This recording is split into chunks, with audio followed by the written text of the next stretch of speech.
Hello, welcome to Breakthrough Explorer. I am out in my van today. It's a little bit warmer. I hope you can't hear it running because I did have to turn the heat on a little bit.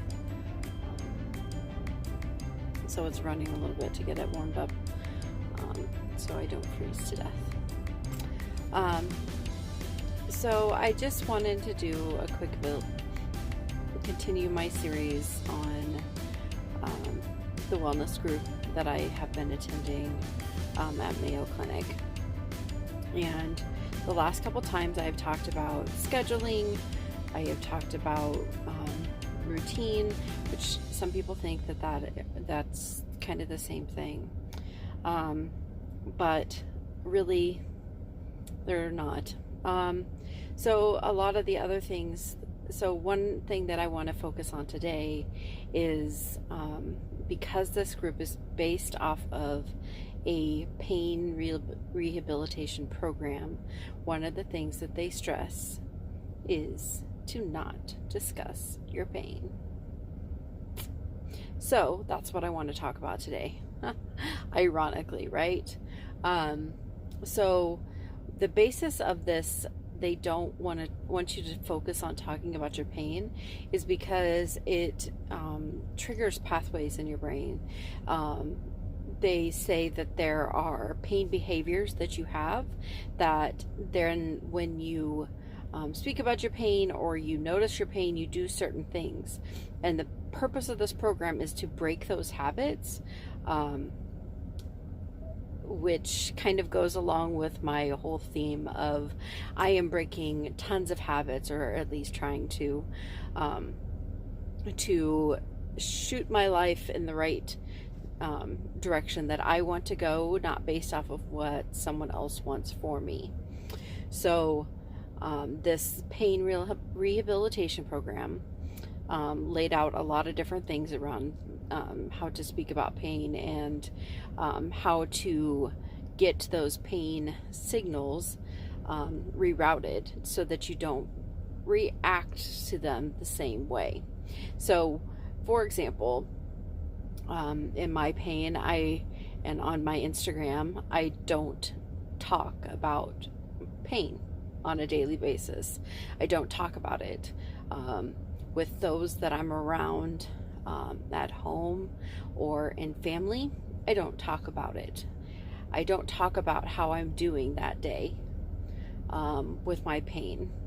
And I tend not to do that with a lot of other things in my life now, because I feel like I have noticed, pardon my glasses here, hopefully they don't shade over because the sun that's coming in over on this side. I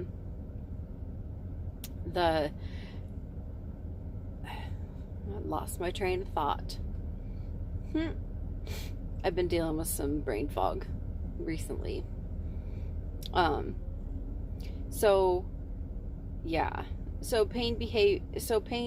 So I don't talk about my pain on Instagram. I don't talk about it with my family.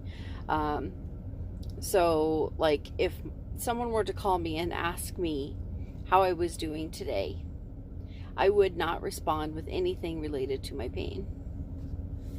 And if they ask me how my pain is today, I will sometimes redirect the conversation to say, I'm having a good moment. I am doing the best that I can today, or something else, and say, as you remember, we've talked about this, that I don't want to talk about this subject, and so I would appreciate if you would respect that.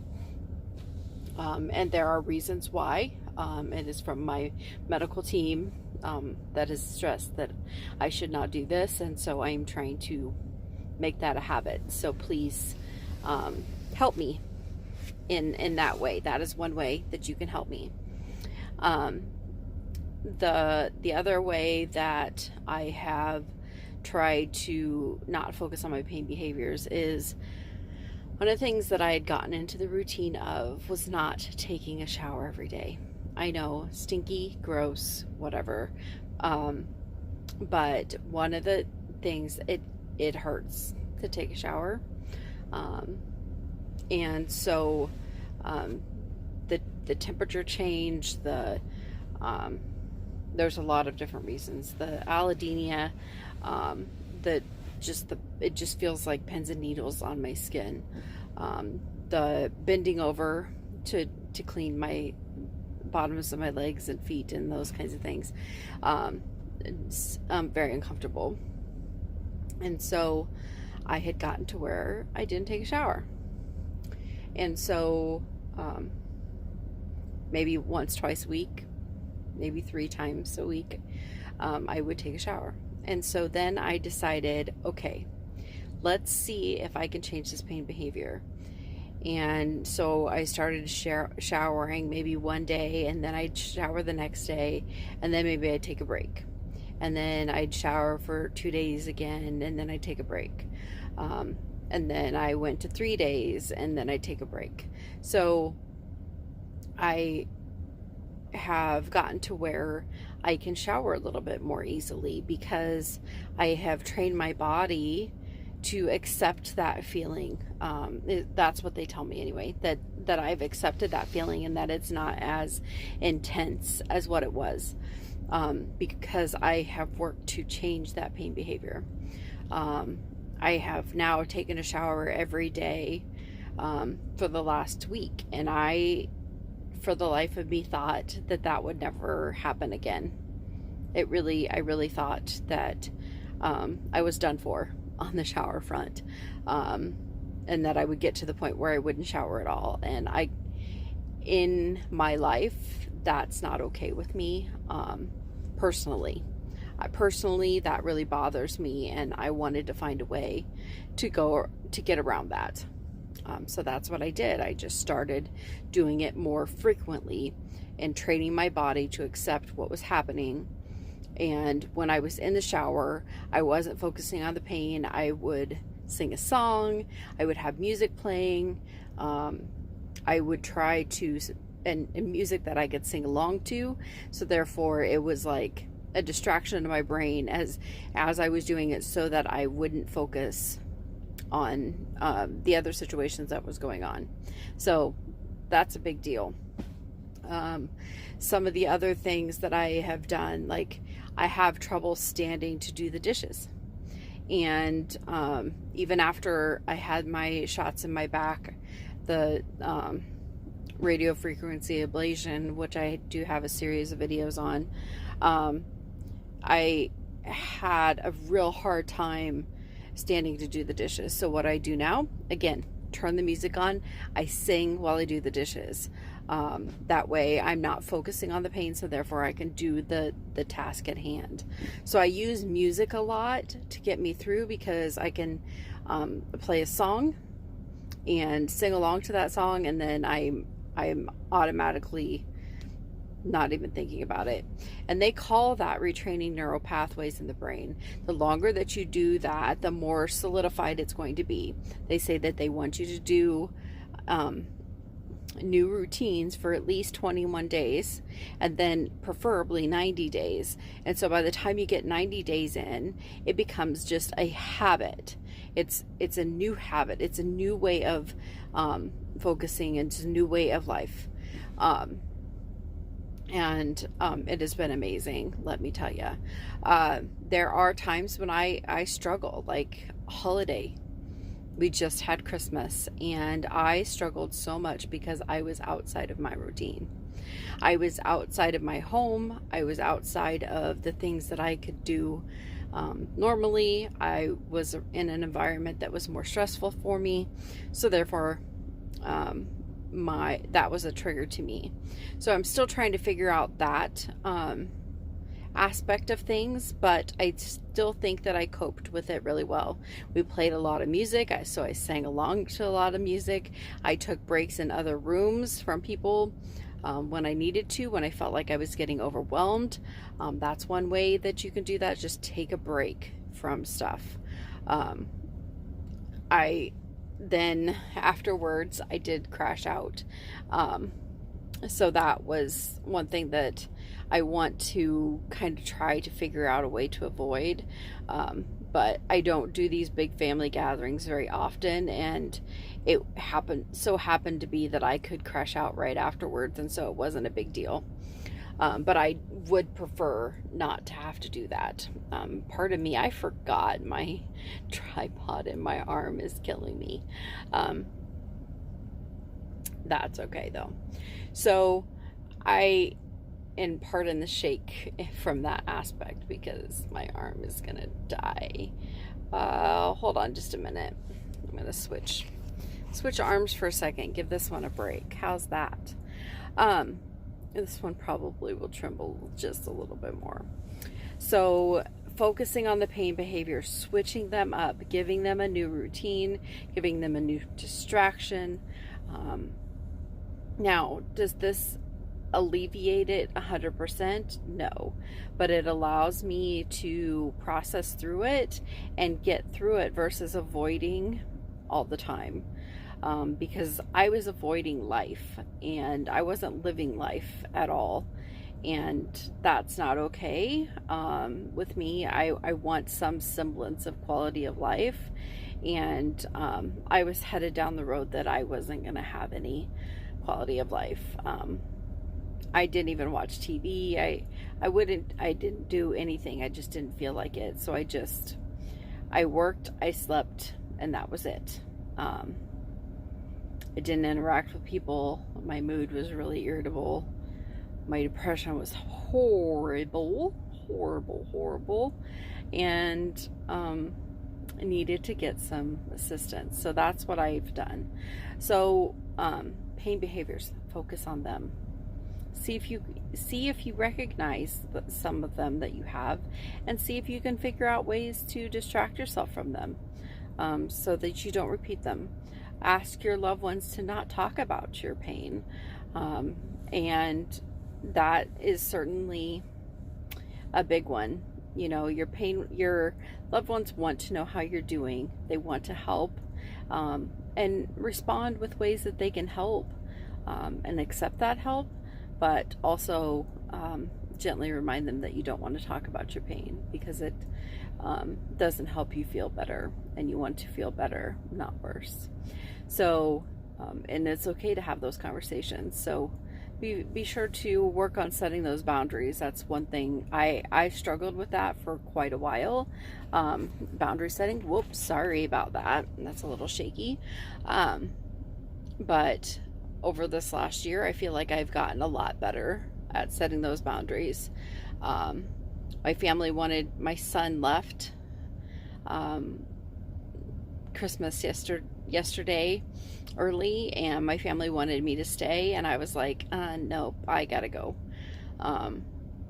Which was drawing a boundary. I would have probably stayed before until nighttime and just hung out, and I just decided that I needed to go home. I needed my routine. I needed to rest because I could just feel myself going, whoo. And so setting that boundary with them was a big thing for me. Some of the other things, like today, I decided I seen the sun shining out. I didn't really have anything to do when outside, but I decided, okay, let's come outside, get some van time, and record a video maybe, but also get some sunshine. And that's super important for me, is to change my location. I don't always get a chance to get outside every day, but when it's nice out and I have the chance, I need to take it. So I've had to retrain my brain to say, this is what I want to do, and when this situation happens, and then just do it, to drop everything that is going on and just take the chance and go and do it. So that is what I have decided to do. That's what I've taken on. It's been great for me to have the van. I love Goldilocks. This has been great. I don't get out to go camping, but these moments where I can just sit in the sun and enjoy the time outside, in all kinds of weather, this has been awesome. You know, because otherwise during this weather time, like during this winter, I wouldn't be getting out and doing anything outside. I'd just be staying inside. So I've kind of broken that routine of just staying inside and staying isolated inside. So that's another thing. The other thing that I've changed in my pain behaviors is that movement. I struggled with movement for so long because it creates some discomfort, and I've decided, hold on just a moment, pardon the shake, oh my goodness, that I've struggled with movement. And when I say movement, I mean some kind of movement of the body. A lot of people say exercise. I don't like that word, so I say movement. I have purchased a Pilates machine because I used to go to a Pilates class, love that class, but I also do just stretching and those kinds of things, and I had to train my brain to do that every single day because it didn't always feel comfortable. But I knew that it was good for me because a lot of times afterwards I would feel better because it gets the joints moving, it gets fluid into those joints, it helps the body prevent further arthritis, because if you stay in one spot for too long, it just tends to lock up. And so having that movement in the morning for me is key to how I start my day. And I had to train my brain. I had to train myself to do that every day. Now, am I doing ridiculous, sweaty workout routines? I'm not. I am not. Not yet. I am taking it very slow. I started with 5 minutes of stretching every day. 5 minutes. That's it. 5 minutes of moving my body in simple ways. Again, with some calm music playing, because I didn't want to get my heart rate up or anything like that by the music, but some calm music playing where I could just stretch for those 5 minutes, and then I'd go on with my day. Now I do the 5-minute stretching, I do 10 minutes on the Pilates, and then if I still feel okay, I do 5 to 10 minutes of going up and down my stairs to kind of get some kind of heart rate elevation. But I took it in small baby steps to increase it, and I will continue to do that. Who knows where I will end up on the spectrum of exercise, of movement, but I do know that it has helped my fibromyalgia a ton, and my fatigue, my chronic fatigue. Just having some kind of movement in my day has helped my body realize that it feels good. It gives, they say that it gives endorphins, even in those small increments, and that the more that you move, the better. And so that was kind of me breaking a pain behavior because I didn't want to move because it hurt. And so me doing the movement anyway is kind of helped. So just thought I'd throw that out there. And I see that my video is going to run out. So I just wanted to say, focus on those pain behaviors, try to break the habits, try to move forward away from the pain, and see what it does. Just small baby steps. That's what they taught us to do, and it has been super helpful, and I wanted to share that with you.